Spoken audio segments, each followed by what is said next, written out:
Craigslist is a website where people post ads to buy, sell, or trade items, find jobs, and look for housing. Every day, thousands of users arrange meetings with strangers to complete these transactions. In one case, a man named Mark posted an ad to sell his used laptop. He received a reply within hours from someone who wanted to meet that evening. Mark agreed to meet the buyer in a public parking lot. He brought the laptop, expecting a quick exchange. When Mark arrived, the buyer was already waiting. They talked briefly, and the buyer inspected the laptop. Suddenly, the buyer demanded the laptop without paying and threatened Mark. Mark managed to back away and call for help, and the buyer fled the scene. In another incident, a woman named Lisa responded to a roommate ad. She visited the apartment to meet the current tenant. During the visit, Lisa noticed the locks on the bedroom doors were broken and the windows were nailed shut. She left immediately and later learned that previous tenants had reported thefts and harassment. These events are not rare. Many users have reported meeting buyers or sellers who tried to scam, threaten, or rob them. Sometimes the danger comes from a handshake that turns into a robbery, or a phone call that leads to a setup. A simple transaction can quickly become dangerous if the other person has bad intentions. Responding to the wrong ad or trusting the wrong person can have serious consequences. People have lost money, property, and sometimes their safety by making what seemed like ordinary decisions on Craigslist.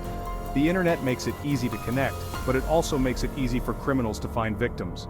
Meeting a stranger from an online ad can lead to theft, assault, or worse.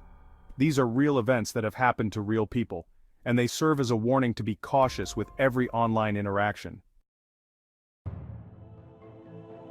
Our first story is about Mark, a broke college student selling his old gaming console. He posts an ad on Craigslist hoping for quick cash. Soon, a man named Robert replies, polite, eager, offering full price in cash. Robert can't meet in public, says he's working late, asks Mark to come to his rural house.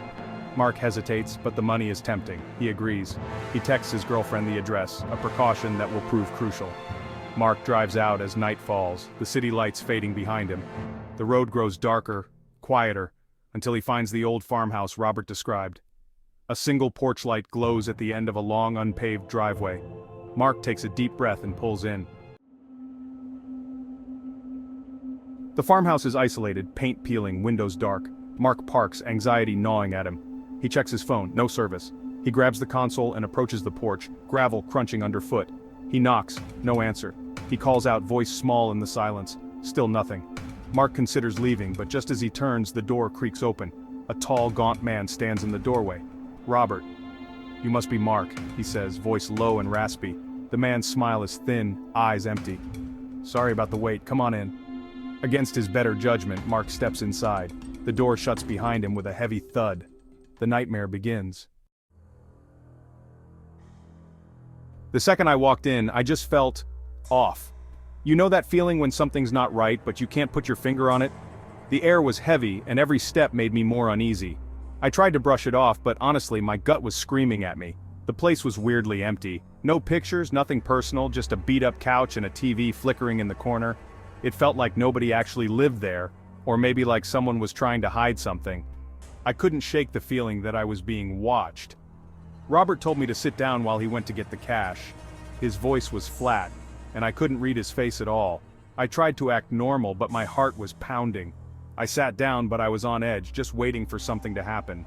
As soon as he disappeared down the hallway, I felt completely alone. Every little sound seemed way louder. The clock ticking, water dripping somewhere, even my own breathing. I started to get really nervous. That's when I noticed a bunch of zip ties under the couch. Not just a couple, like a whole pile. My stomach dropped. Why would anyone need that many, and why hide them? It just didn't make sense, and suddenly I was really scared. Then it hit me. This place was in the middle of nowhere. No cell service, nobody around for miles. I remembered how my phone lost signal on the drive over, and I realized how alone I really was. It was honestly terrifying. I got up and tried the front door, hoping I was just being paranoid. But it was locked. I twisted the handle as hard as I could, but it wouldn't budge. That's when the panic really started to set in. I started rattling the doorknob, hoping maybe it was just stuck, but no, it was totally locked. I felt trapped, and I kept glancing over my shoulder, expecting Robert to come back any second. I looked at the windows, hoping I could get out that way, but they were all boarded up. Whoever did it made sure nobody was getting in or out. I started to freak out, trying to think of any way to escape. Then I heard a floorboard creak behind me. My heart just about stopped. I spun around, totally on edge, ready to run if I had to. Robert was standing there holding a rope with this creepy smile on his face. I realized he hadn't really left. He'd just been waiting, watching me the whole time. That's when I knew I had to get out, no matter what. My instincts just kicked in. I didn't even think. I just knew I had to move right then. I looked at the door, the windows, the zip ties, the rope, and I knew I had seconds to act. I ran straight for the window and just threw myself at it. The glass shattered and I felt it cut me, but I didn't care. I scrambled through, hit the ground outside, and just ran as fast as I could into the night. I didn't look back. All I wanted was to get as far away from that house as possible. Our next story is about Sarah, new to the city and desperate for an affordable apartment. She finds a Craigslist ad, perfect price, great neighborhood, posted by Catherine, a friendly artist. Catherine is warm, welcoming, and the apartment is spotless. Sarah moves in, relieved to have found the ideal roommate. At first everything is fine. Catherine is quiet, keeps to herself, and works in her locked studio. But soon Sarah notices oddities. Catherine never gets mail, has strict house rules, and the studio is always off limits. Catherine avoids personal questions and has no social media. Sarah's initial comfort turns to unease. One night, a broken glass slides under the studio door. Peering through the crack, Sarah sees newspapers on the floor, her name circled in red ink. Dread fills Sarah. Why is her name circled on newspapers in Catherine's locked room? She remembers a spare key in the kitchen closet. Heart pounding, she unlocks the studio. Inside she finds a shrine, walls covered in photos of herself, printouts of her social media, notes about her daily routine. There are articles about missing women, each paired with a photo of Sarah. Red strings connect everything, a web of obsession. Catherine isn't an artist, she's a predator. The apartment, the charm, the rules, it was all a trap. Sarah realizes she's been living with someone who's been studying her, planning. Nausea hits as the truth sinks in. She's not a roommate, she's the next target. She has to get out. Sarah flees the apartment, grabbing only her phone and purse. She bolts down the stairs, out into the night, and runs until she finds a diner. Shaking, she calls the police, barely able to explain. Officers arrive at the apartment, but Catherine is gone. The room is just as Sarah left it, her photos, the articles, the web of obsession. Police discover Catherine's identity is fake, no records, no trace. She's vanished, leaving behind a chilling testament to her intentions. Sarah is safe, but forever haunted by how close she came to disappearing. The perfect roommate was a predator hiding in plain sight. Sometimes the scariest monsters are the ones who seem most normal. Mark's story is a warning to all of us. Always trust your instincts. If something feels off, it probably is.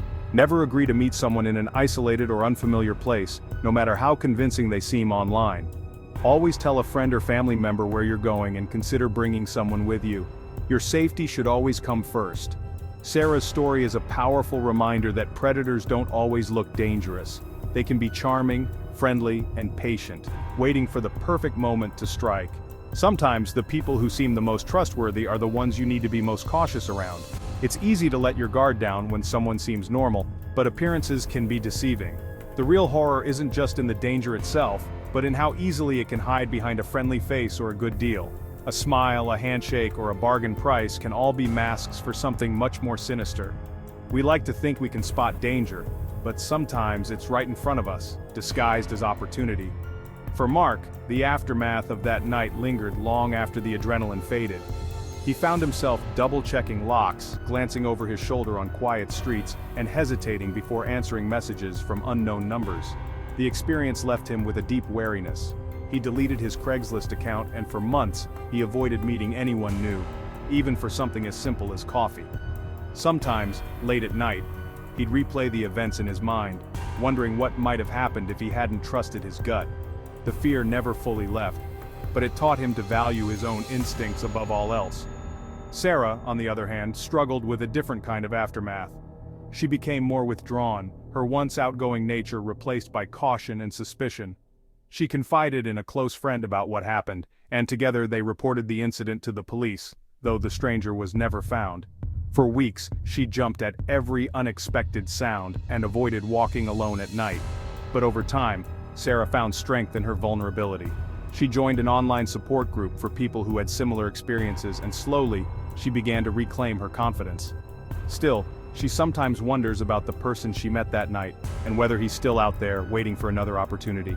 Both Mark and Sarah's lives were changed by what happened in ways big and small.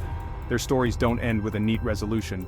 There are still questions that haunt them, and moments when the fear creeps back in. But they've learned to move forward, carrying the lessons of that night with them. The digital world is full of possibilities, but also of risks, and sometimes the scariest part is not knowing who's really on the other side of the screen. So, as you browse, click, and connect, remember Mark and Sarah, not just for the fear they felt, but for the strength they found in surviving. Their stories are a reminder that even after the nightmare ends, the echoes can linger. And sometimes the hardest part is learning to trust again. Stay alert, stay safe, and remember, the scariest threats are often the ones we never see coming. Craigslist is just a tool. But people are unpredictable, and sometimes that's the real horror. Drop a comment below and let us know if you have ever had a scary Craigslist encounter, and make sure to like and subscribe for more true stories.